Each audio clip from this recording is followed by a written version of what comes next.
I've been a fan of Madoka Magica for quite a while now. I first saw the series when I was much younger and much dumber.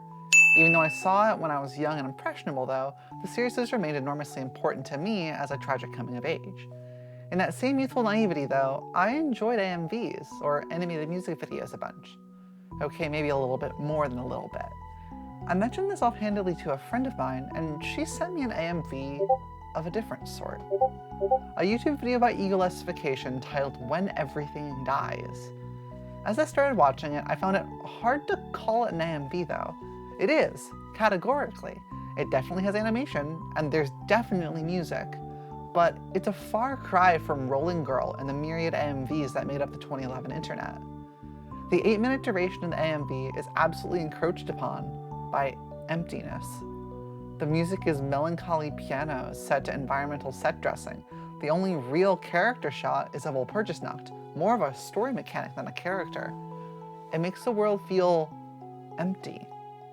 Madoka Magica as a series makes no mistake in placing emphasis on how being a magical girl is isolating, on how it's a burden and responsibility that few, if any, magical girls know the full scope of going in. Even before Sayaka contracts with the incubator, we're shown how the world changes to you, but not to others, and how much you're on your own. From Tomoe wanting a partner so desperately in being a magical girl, to Homura insisting she won't rely on anyone else, this is a major point, and it's downright textual. In having those empty landscapes interspersed between moving, heartbreaking scenes, we as the audience get a taste of that isolation. We're intentionally led to reflect on how most buildings effectively have no interior. The world only exists as far as we can see it, and not a centimeter more. It almost reminds me of Garry's Mod, or Source Engine games as a whole. While quite a few YouTubers have taken pride in attempting to capture that emptiness, the creepy aura those games have, I suspect very few would draw the comparison to an anime, especially one as well known as Madoka Magica.